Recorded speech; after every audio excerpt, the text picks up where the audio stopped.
जय जगन्नाथ नमस्कार प्रिय दर्शक बंधु मु ज्योतिषाचार्य प्रमोद कुमार पंडा आपण स्वागत करुच्ची आपण मानकर प्रिय चैनल एस्ट्रो कल्याण चैनल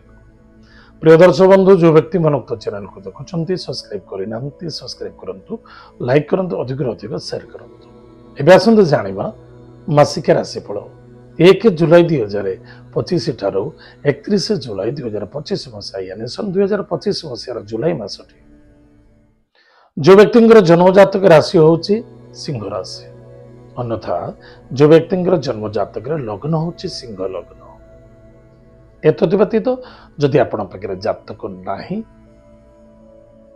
नाम राशि होची सिंह राशि निश्चित रूप से एपिसोड देखा अत्यंत आवश्यकता अछि ताले प्रिय दर्शक बंधु आज आम चर्चा करबा सिंह राशि व्यक्ति मानक सिंह राशि ग्रहराज स्वयं सूर्य देवता 1 जुलाई रु 16 जुलाई पर्यंत सूर्य रे देवगुरु बृहस्पति सहित एकादश भाव पुनः 16 जुलाई ठारू सूर्य देवता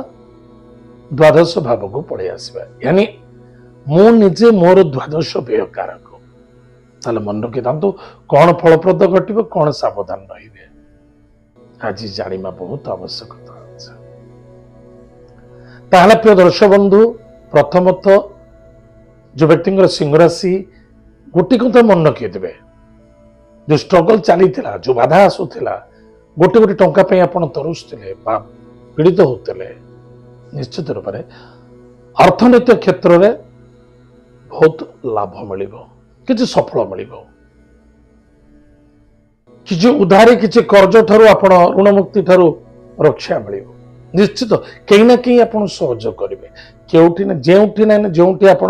जॉब बा कर्म प्राप्ति अच्छे जदि आम किसी कर्म प्राप्ति करने चाहूचे आम निश्चित रूप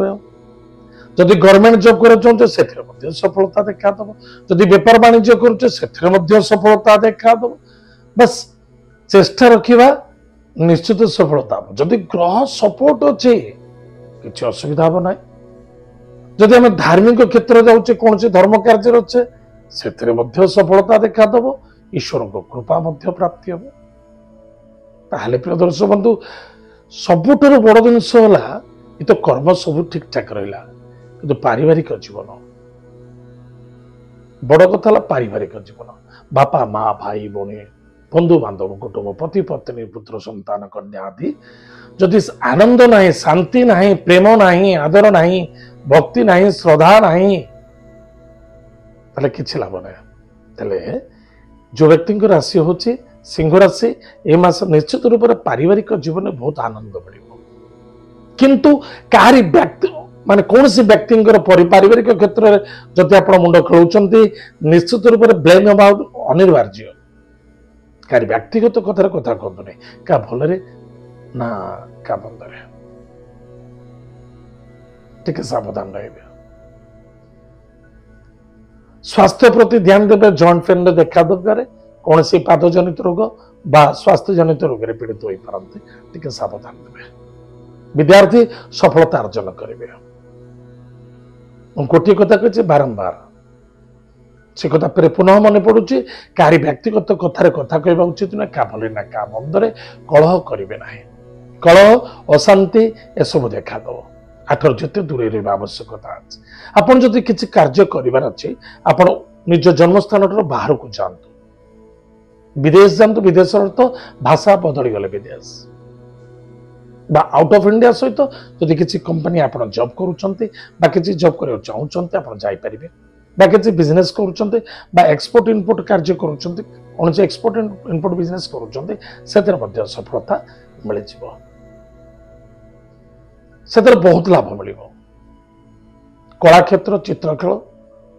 कौन सी चित्रकार अच्छा से सम्मानित मिले स्पोर्ट्स लाइन अच्छा सिंगर लाइन अच्छा कौन सी एडवर्टाइजमेंट कार्य करुँच अन्यथा कौन सी पिक्चर फिल्म इंडस्ट्री लाइन अच्छा से सफलता देखादब दाम्पत्य जीवन आनंद सुख मधुमय देखादब एवं देव कार्य यथेष्ट आनंद प्राप्ति अच्छे भ्रमण जोग मध्य अच्छी ईश्वर सेवा एवं ईश्वर द्वारा कृपाप्राप्ति जोग देखा ताल प्रिय दर्शक बंधु जदि सबुठ बड़ जिनस मन को कंट्रोल रखा जदि आमको कौन व्यक्ति किसी कहते आम पाखे धैर्य रहा दरकार जदि धैर्यहीनता होता केवे भी संसार चलवा मुस्किल हो बहुत आवश्यकता अच्छे प्रतिकार प्रत्येक दिन प्रातः समय स्नानादि कार्य सारी सूर्यनारायण को जलर्घ्य दान करंतु शाशु शशुर को श्रद्धा आदर करंतु प्रणाम करंतु पिता माता को प्रणाम करंतु गुरुजन व्यक्ति को सम्मान प्रदान करंतु भगवान विष्णु को प्रत्येक सोमवार दिन शुक्रवार दिन शनिवार दिन तुलसी जटा दान करंतु बहुत फायदा हो सफलता देखा दब प्रत्येक गुरुवार दिन औषस्थ वृक्ष मूल जलमूल दान करंतु या द्वारा आनंद ही आनंद देखा दब कौन भिक्षुक बा कौन गरीब पिला किसी वस्त्र दान करंतु ताहले मासटी उत्तम कटिब सफलता मिल प्रिय दर्शक बंधु एत थिला सिंह राशि व्यक्ति मान मासिक राशिफल आज तो समय जाइए कार्यक्रम आम ये रखुचु पुणी देखा आगामी जय जगन्नाथ नमस्कार।